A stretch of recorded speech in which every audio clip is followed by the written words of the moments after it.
breath when you got up here. I noticed it wasn't because his heart's bad. Something about you people scare folks. You get up here, you know. Oh no, that was great, brother. That was good. God, I love those kind of songs that are on your heart, and you sing them during the week, and you come up. And if you have one of those, share it with us. We'd love to have it. We'd love to hear it. Turn this one light off for me, brother. You'll get this eventually. Pity the man. That's true, by the way. I feel sorry for Howard Hughes. I know you young people don't know who he was, but I feel sorry. He was the richest man in the world at one time. He was a genius, by the way. He invented, and it was unbelievable genius in aerodynamics and engineering, and he made the largest flying wood plane in history called the Spruce Goose. And it flew for a little while. It didn't fly very long, it was so heavy. But anyway, in World War II, he helped us with some of his contributions to the war, but he didn't know Jesus. He died a madman. He wouldn't wear clothes because he was afraid of bacteria. He let his fingernails grow real large. He went around with Kleenexes touching everything. He was a madman. If you don't have Jesus, better to die dirt poor and have Jesus than to die like Howard Hughes, who had everything the world offered and had nothing. Nothing. This is just true over and over again. Gleanings from Philemon. Gleanings from Philemon. I bet a lot of you don't know. What is Philemon? Is that in the book? It is.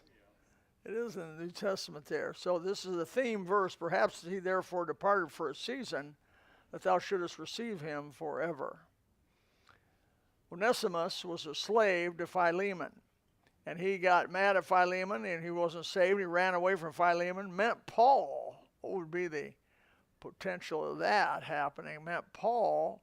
Paul gave him the gospel, and Onesimus got saved. And then Paul did what you ought to do. He told Onesimus, now by the way, he was a slave, okay, slave. He was owned by Philemon. He was a Philemon property. And so he got a hold of Philemon and says, Onesimus he got saved. He's a runaway slave. He's got to come back to you. And this whole book talks about that, how, I say this because it's misunderstood. There's not one word against slavery in the Bible. In fact, the greatest possible title that a born-again Christian can have, I'm a slave of Jesus Christ, or the word servant, doulos. I'm a born slave. I'm a lifetime slave of Jesus Christ. That's us. We're nothing. He's everything. But anyway, I'm not for slavery. I'm not promoting slavery. I wouldn't own a slave. I wouldn't like to do that. That would just go against me. But I'm also telling you the Bible. Don't go to the Bible to try to justify any kind of things against slavery. It's not there. By the way, Vito, you got a verse for me, man? I caught you off guard. I just want to see if you're on it. Go.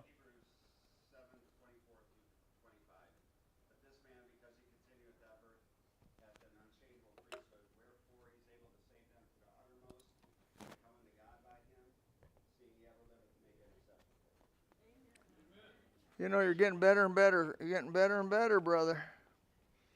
Those things are going into your soul, and those verses will transform you. It will literally change you into the likeness of who wrote them. And that's what you want. Beautiful. Okay, when I turn this on, it will work. Okay, so Philemon is obviously a very short book, kind of like 3rd John, 2nd John.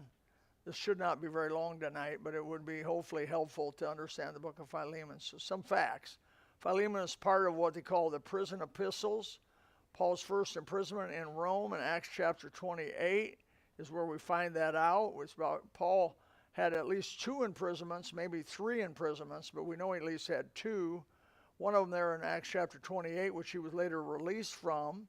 And then the other one in 1 Timothy, 2 Timothy, and Titus, where he was, those are the pastoral epistles, where he was, 2 Timothy especially, where he kind of gives his adieu. He says in prison, he's been condemned to death by Nero, and we believe historically he was beheaded, taken out and beheaded at that time. And his last words are in the book of 2 Timothy. And it's interesting when you read 2 Timothy, remember that. These are Paul the Apostle's last words on earth. He knew it was coming.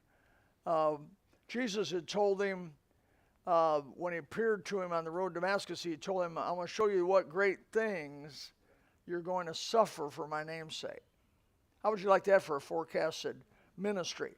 Hey, Jesus appeared to me, gave me a ministry. What was it? I'm going to suffer for him. It wouldn't be a bunch of hoopla. A bunch of woohoo! I got a ministry for Jesus. God, yeah, you do. You're going to suffer for him. Ephesians, Philippians, Colossians, and Philemon are all written during this time in prison, what we call the first imprisonment of Paul. He had time to write, and I suppose God with Paul was such an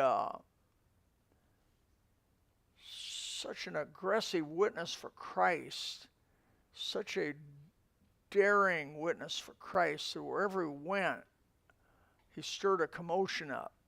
Part of it was they went to the Jew first. When they would go into a city, they would go to the Jews in that city first, because he was a Pharisee of the Pharisees. And they couldn't out-argue him. They couldn't out-dispute him. He knew the book. He knew the Old Testament. He knew where they were coming from. They couldn't beat him, so they would want to kill him. And that's what they're doing to somebody that's running for president. If you can't beat him, try to kill him. And that's a real common way people do things. If you have an opponent, third world country especially, if they have an opponent, they just kill him. And the Jews of those cities would, when they realized that they couldn't out-argue him, that he would say Jesus was indeed Christ, and the Christ of Israel had come, and Israel had rejected him, and he now was turned to the Gentiles, which was anathema to them. They would just simply try to kill him, and that's what they did through those pretty much most of his ministry. I believe God imprisoned him so he could have time to write, time to settle down, time to meditate, time to do, because he was such a on the move, going at it guy out there for Jesus. He put him away sometime for a little while so he could set him aside to write, which he wrote 13, I believe, of the 27 books of the New Testament. Think about that. He says in Corinthians it was such a privilege to do that, such an honor to do that, that God gave him a thorn in the flesh so that he wouldn't get puffed up. Because knowledge puffeth up. If you're given if you're here with a high intellect, you got to be careful, because pride is your enemy. Because because God has given you the ability to retain facts and remember things, you may be able to outmaneuver other people. But it doesn't make you better than other people. And that's what pride wants to do. Because you can outmaneuver somebody, you have an advantage over them. You want to use that to, in many cases, dominate or ridicule. That's the old human nature. That's bad, horrible. Because every good gift is from above. And so you've not received, the Bible says you've not received anything that you have not been given. Now think about what that says. You've not received anything you've not been given. That white hair that you have, is that yours?